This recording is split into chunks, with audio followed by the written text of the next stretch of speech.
নমস্কাৰ আপোনালোক সকলোকে পুনৰবাৰ স্বাগতম নাছমাই মছজিদ বন্ধুসকল বলগতে সামগ্ৰী নটা গুৰুত্বপূৰ্ণ খবৰ প্ৰথমটো খবৰ দেখত পুনৰ ভয়ংকৰ ৰেল দুৰ্ঘটনা আৰু এই ভয়ংকৰ ৰেল দুৰ্ঘটনাত এই পৰ্যন্ত 10 জন ৰেলযাত্ৰীৰ মৃত্যু হৈছে পুষ্পক এক্সপ্ৰেছ আৰু কৰ্ণাটক এক্সপ্ৰেছৰ মাজত হোৱা ঘটনাই কপাই গৈছে দেশ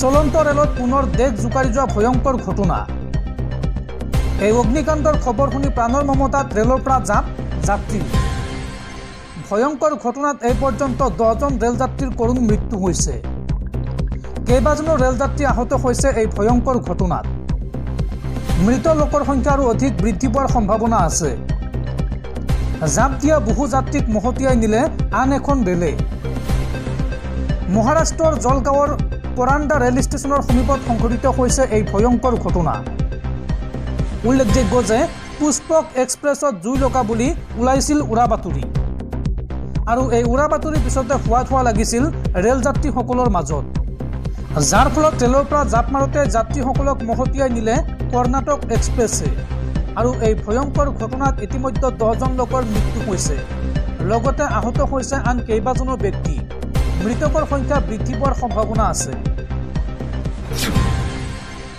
পৰৱৰ্তী খবৰ দেশৰ ৰাজনীতিৰ আটাইতকৈ ডাঙৰ খবৰ বিজেপিক আৰু সমৰ্থন নকৰে নীতিশ কুমাৰৰ জেডিইউ দলে মণিপুৰত এইবাৰ বিজেপিৰ সংগ ত্যাগ কৰিলে নীতিশ কুমাৰৰ জেডিইউ দলে এনডিএ চৰকাৰত নীতিশ কুমাৰ দলৰ এইটো প্ৰথমটো আঘাত আৰু এই মুহূৰ্তত প্ৰশ্ন হৈছে জেডিইউৱে বিজেপিৰ মিত্ৰতা প্ৰত্যাহাৰ কৰাত এতিয়া ভংগ হ'ব নেকি বিজেপি চৰকাৰ এনডিএ চৰকাৰক বিপদত পেলালে কিংমেকাৰ নীতিশ কুমাৰৰ জেডিইউৱে বিজেপিৰ সংগ ত্যাগ কৰিলে নীতিশ কুমাৰৰ জেডিইউ দলে বিজেপিৰ সংগ ত্যাগ কৰি বিৰোধীৰ আসনত বহিব এতিয়া জেডিইউ কেন্দ্ৰৰ এনডিএ চৰকাৰত নীতিশ কুমাৰৰ প্ৰথমটো আঘাত মণিপুৰৰ এন বীৰেন সিং চৰকাৰৰ পৰা সমৰ্থন প্ৰত্যাহাৰ জেডিইউ বীৰেন সিঙৰ নেতৃত্বত মণিপুৰত চলি আছে বৰ্তমান এনডিএ চৰকাৰ আৰু মণিপুৰত জেডিইউৰ আছে মাত্ৰ এজন বিধায়ক এতিয়াৰ পৰা বিৰোধীৰ শাৰীত বহিব জেডিইউৰ বিধায়কজন জেডিইউৰ মণিপুৰৰ মুৰব্বীৰ পত্ৰ ৰাজ্যপাল অজয় ভাল্লালৈ উল্লেখযোগ্য যে 2022ত জেডিইউৱে নিৰ্বাচনত লাভ কৰিছিল 6খন আসন কিন্তু নিৰ্বাচনৰ পিছতে 5 গৰাকী বিধায়কে বিজেপিত যোগদান কৰিছিল জেডিইউৰ 5 গৰাকী বিধায়কে বিজেপিত যোগদান কৰিছিল আৰু মাত্ৰ এজন বিধায়কে সমৰ্থন জনাই আছিল বীৰেন সিং চৰকাৰলৈ আৰু সেইগৰাকী বিধায়কে এতিয়া সমৰ্থন প্ৰত্যাহাৰ কৰিছে বা এই দলটোৱে সমৰ্থন প্ৰত্যাহাৰ কৰিছে আৰু জেডিইউ দলৰ সমৰ্থন প্ৰত্যাহাৰৰ ফলত সাহসীয়া দলৰ শক্তি 34লৈ হ্ৰাস পাইছে উল্লেখযোগ্য যে মণিপুৰত চৰকাৰ বৰ্তি থাকিবলৈ প্ৰয়োজন হয় 31 গৰাকী বিধায়কৰ সমৰ্থন গতিকে আৰু 2 বিধায়কে যদি পদত্যাগ কৰে অথবা অইন দলত যোগদান কৰে তেতিয়াহ'লে নিশ্চয়কৈ চৰকাৰ ভংগৰ সম্ভাৱনা আছে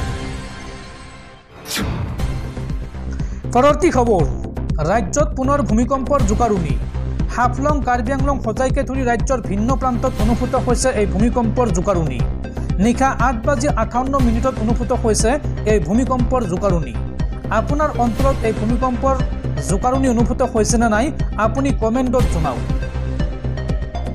ৰাজ্যত পুনৰ ভূমিকম্পৰ জোকাৰণি ৰাজ্যৰ ভিন্ন প্ৰান্তত অনুভূত হৈছে এই ভূমিকম্পৰ জোকাৰণি হাফলং কাৰ্বি আংলং সজাইত এই ভূমিকম্পৰ কম্পন অনুভূত হৈছে নিশা 8:58 ৰাজ্যৰ ভিন্ন প্ৰান্তত অনুভূত হৈছে এই ভূমিকম্পৰ জোকাৰণি আপুনি এই ভূমিকম্পৰ কথা গম পাইছে নে নাই কমেণ্টত জনাওক দৰ্শকসকল আৰু বহুতো গুৰুত্বপূৰ্ণ খবৰ আছে তাৰ আগতে আপোনাক জনাওঁ যে যদি আপুনি এতিয়ালৈকে এইটো ভিডিঅ'ত লাইক কৰা নাই তেন্তে এতিয়াই ভিডিঅ'টোত লাইক কৰি দিয়ক আৰু এনেকুৱা ধৰণৰ ভিডিঅ'সমূহ নিতৌ চাবলৈ চেনেলটো সাবস্ক্ৰাইব কৰি কাষত থকা বেল আইকনটো প্ৰেছ কৰি ৰাখক পৰৱৰ্তী খবৰ অসমৰ ৰিক্সা চালক আহমেদ আলীলৈ ভাৰত চৰকাৰৰ বিশেষ সন্মান দিল্লীত গণৰাজ্য দিৱসৰ কাৰ্যসূচীত আমন্ত্ৰিত হৈছে এইগৰাকী অসমৰ ই ৰিক্সা চালক আহমেদ আলী ৰিক্সা চলাই জীৱন নিৰ্বাহ কৰা আহমেদ আলীয়ে নিৰ্মাণ কৰিলে 9খনকৈ বিদ্যালয় যাৰ বাবে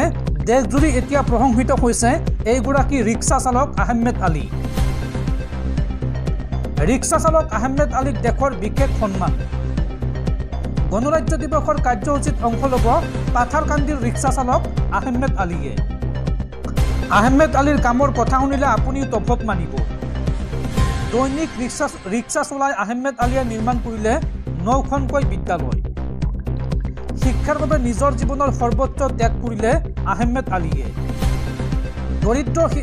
দৰিদ্ৰ শিক্ষাৰ্থীৰ শিক্ষাৰ বাবে আত্মপুৰুষাৰ্থ কৰিছে এইগৰাকী আহমেদ আলীয়ে। আৰু 26 জানুৱাৰীত গণৰাজ্য দিৱসৰ কেন্দ্ৰীয় কাৰ্যসূচীত সন্মান জনাব আহমেদ আলী। মন কী বাত অনুষ্ঠানত প্ৰধানমন্ত্ৰীয়ে কৰিছিল আহমেদ আলীৰ প্ৰশংসা। দৰিদ্ৰ ল'ৰা ছোৱালী যাতে শিক্ষাৰ পৰা বঞ্চিত নহয় তাৰ বাবে এই সিদ্ধান্ত আহমেদ আলী। আৰু এখনকৈ 9খন বিদ্যালয় স্থাপন কৰি চৰ্চাৰ কেন্দ্ৰবিন্দু এতিয়া আহমেদ আলী। পৰৱৰ্তী খবৰ, নিষিদ্ধ মাংসৰে পিকনিক খাই এইবাৰ গ্ৰেপ্তাৰ হ'ল 5জনকৈ যুৱক। নিষিদ্ধ মাংসৰে পিকনিক খাই সেই দৃশ্য ছ'চিয়েল মিডিয়াত আপলোড কৰাৰ পিছতে গ্ৰেপ্তাৰ কৰা হৈছে এই 5জনকৈ যুৱকক। পিকনিকত নিষিদ্ধ মাংস কাটি গ্ৰেপ্তাৰ 5জন যুৱক। ধৃত লোককেইজন হৈছে ক্ৰমে চাহিল খান, হাবিজুল ইছলাম, ৰকিবুল হুছেইন, জাহিদুল ইছলাম, ইজাজ খান। ছয়গাঁও আচলপাৰাৰ পৰা গ্ৰেপ্তাৰ কৰা হৈছে এই যুৱককেইজনক। পিকনিক খাবলৈ গৈ নিষিদ্ধ মাংস কাটি ভিডিঅ' আপলোড কৰিছিল সামাজিক মাধ্যমত। আৰু এই সন্দৰ্ভত হাতীগাঁও আৰক্ষী থানাত ৰুজু হোৱা গোচৰৰ ভিত্তিত যুৱককেইজনক গ্ৰেপ্তাৰ কৰা হৈছে। পৰৱৰ্তী খবৰ, ৰাজ্য কঁপাই যোৱা উমৰাংচৰ অবৈধ কয়লা খনিৰ ভয়ংকৰ ঘটনাৰ পিছতে এইবাৰ তিনিচুকীয়াত বন্ধ কৰা হ'ল 12টাকৈ অবৈধ কয়লা খনি। মঙলবাৰে তিনিচুকীয়া জিলা প্ৰশাসন আৰু অসম আৰক্ষীয়ে জিলাখনত আৰু 12টা অবৈধ কয়লা খনি ধ্বংস কৰে। উত্তৰ পূব কয়লা ক্ষেত্ৰ NECৰ জিলা বিষয়া আৰু আৰক্ষীৰ এটা দলে যৌথ অভিযান চলাই এই খনিসমূহ বন্ধ কৰে। লিডু, টিৰাপ, টিকাক আৰু নামডাঙৰ কয়লা খনিসমূহ এক্সকেভেটৰৰ দ্বাৰা ধ্বংস কৰে প্ৰশাসনে। এই অভিযান তদাৰক কৰা কাৰ্যবাহী দণ্ডাধীশ প্ৰণমিকা কোঁৱৰে কয় যে এই অভিযানৰ ফলত অঞ্চলটোৰ সকলো অবৈধ খনন কাৰ্যকলাপ বন্ধ হ'ব। এই অভিযানত তিনিচুকীয়া জিলাৰ নামদাং কলিয়াৰীৰ বিট্টু পাহাৰৰ মুঠ 13টা অবৈধ ৰেড-হল মাইনিং ধ্বংস কৰাৰ লগতে যন্ত্ৰপাতি জব্দ কৰা হয়। উল্লেখযোগ্য যে অসম আৰক্ষীৰ সঞ্চালক প্ৰধান GP সিঙে পূৰ্বে ঘোষণা কৰিছিল যে এসপ্তাহৰ ভিতৰত ৰাজ্যৰ সকলো অবৈধ ৰেড-হল মাইনিং খনি বন্ধ কৰা হ'ব। আৰু ইয়াৰ পিছতে এই ঘোষণা কাৰ্যকৰী কৰে অসম আৰক্ষীয়ে। পৰৱৰ্তী খবৰ, ছৌদি আৰবত পুনৰ মৃত্যু অসমৰ হজযাত্ৰীৰ। পবিত্ৰ মক্কালৈ গৈ অসমৰ হজযাত্ৰীৰ আকস্মিক মৃত্যু। হজ সম্পন্নৰ পিছতে হঠাৎ অসুস্থ হৈ মৃত্যুক আঁকোৱালি ল'লে শ্বাহিনুদ্দিন আহমেদে। আৰু শ্বাহিনুদ্দিন আহমেদৰ মৃত্যুত এতিয়া অঞ্চলজুৰি শোকৰ ছাঁ। পবিত্ৰ মক্কালৈ গৈ অসমৰ হজযাত্ৰীৰ আকস্মিক মৃত্যুক সাৱটিলে অৱসৰপ্ৰাপ্ত অধ্যক্ষ শ্বাহিনুদ্দিন আহমেদে। শ্বাহিনুদ্দিন আহমেদে হজ সম্পন্নৰ পিছতে হঠাৎ অসুস্থ হৈ পৰে শ্বাহিনুদ্দিন। আৰু মক্কাত উমৰা হজৰ বাবে গৈছিল অৱসৰপ্ৰাপ্ত শিক্ষকজন। শ্বাহিনুদ্দিন আহমেদৰ মৃত্যুত এতিয়া অঞ্চলজুৰি শোকৰ ছাঁ। পৰৱৰ্তী খবৰ, পানীত পৰিল অসম চৰকাৰৰ কোটি কোটি টকা। কাক ঠিকা দিছিল 6 মাইলৰ উৰণীয়া সেতুৰ। চাওঁ আহক এই সন্দৰ্ভত সবিশেষ। ভাঙি পেলোৱা হ'ব গুৱাহাটীৰ 6 মাইলত থকা উৰণ সেতুখন। লোক নিৰ্মাণ বিভাগে ইতিমধ্যে এই সেতুখন ভাঙি পেলোৱাৰ সিদ্ধান্ত গ্ৰহণ কৰিছে। উল্লেখযোগ্য যে উক্ত সেতুখন নিৰ্মাণ কৰা হৈছিল মাত্ৰ 15 বছৰ আগত। আৰু মাত্ৰ 15 বছৰতে যাতায়াতৰ বাবে বিপদজনক হৈ পৰা ফ্লাইঅভাৰখনৰ বৰ্তমান মেৰামতিৰ কাম অব্যাহত আছে যদিও যিকোনো মুহূৰ্ততে বিপদ ঘটাৰ আশংকা ব্যক্ত কৰি লোক নিৰ্মাণ বিভাগৰ অভিযন্তাই উৰণ সেতুখনৰ মেৰামতি সম্ভৱ নহয় বুলিও স্পষ্ট কৰি দিছে। অভিযন্তাৰ এই প্ৰতিবেদন লাভ কৰাৰ পাছতেই লোক নিৰ্মাণ বিভাগে এতিয়া এই উৰণ সেতুখন ভাঙি নতুনকৈ নিৰ্মাণৰ পৰিকল্পনা কৰা বুলি বিভাগৰ এটা সূত্ৰই জানিবলৈ দিছে। উল্লেখযোগ্য যে 6 মাইল উৰণ সেতুখনৰ বিগত 2021 চনৰ পৰা মেৰামতি অব্যাহত আছে। উৰণ সেতুখনৰ কেইবাটাও খুঁটা তললৈ বহি যোৱাত যান বাহনৰ বোজা বহন কৰিব নোৱাৰা হৈ পৰিছে। জানিব পৰা মতে ধুবুৰীৰ বিজেপি বিধায়কৰ ভাতৃ বিনোদ সিংহিৰ মালিকানাধীন গৌতম কনষ্ট্ৰাকশ্যনে লাভ কৰিছিল এই উৰণ সেতু মেৰামতি কৰাৰ কাম আৰু ইতিমধ্যে 10 কোটিতকৈ অধিক ধন লাভ কৰিছে মেৰামতিৰ বাবে। কিন্তু ইমান বছৰে মেৰামতি কৰিও সেতুখন সুচল কৰিব নোৱাৰিলে এই কোম্পানীটোৱে। ইফালে শেহতীয়াকৈ উৰণ সেতুখনৰ এটা ফালে যাতায়াত বন্ধ কৰি দিছে চৰকাৰে। পৰৱৰ্তী খবৰ, যধে-মধে গোচৰ ৰুজু কৰি এইবাৰ বিপদত পৰিছে ইডিক ধমক দি এইবাৰ 1 লাখ টকাৰ জৰিমনা বিহিলে বম্বে উচ্চ ন্যায়ালয়ে। বম্বে উচ্চ ন্যায়ালয়ৰ মন্তব্য, আইন অনুসৰি কাম কৰক। বম্বে উচ্চ ন্যায়ালয়ে বলবৎকাৰী সঞ্চালকালয় চমুকৈ ইডিক 1 লাখ টকাৰ জৰিমনা বিহিছে। আদালতৰ মতে ইডিয়ে অযুক্তিকৰ কাৰণত এজন ব্যৱসায়ীৰ বিৰুদ্ধে আৰ্থিক জালিয়াতিৰ গোচৰ ৰুজু কৰিছিল আৰু ইয়াৰ বাবে উচ্চ ন্যায়ালয়ে কেন্দ্ৰীয় তদন্তকাৰী সংস্থাকো ধমক দিয়ে। আদালতে কয় যে কোনো তদন্তকাৰী সংস্থাই আইন নিজৰ হাতত লৈ অপ্ৰয়োজনীয়ভাৱে মানুহক হাৰাশাস্তি কৰিব নোৱাৰে। উচ্চ ন্যায়ালয়ে লগতে কয় যে তদন্তকাৰী সংস্থাটোৱে যাতে আইনৰ পৰিসৰৰ ভিতৰত কাম কৰে তাৰ বাবে এক শক্তিশালী বাৰ্তা প্ৰেৰণ কৰাটো প্ৰয়োজনীয়।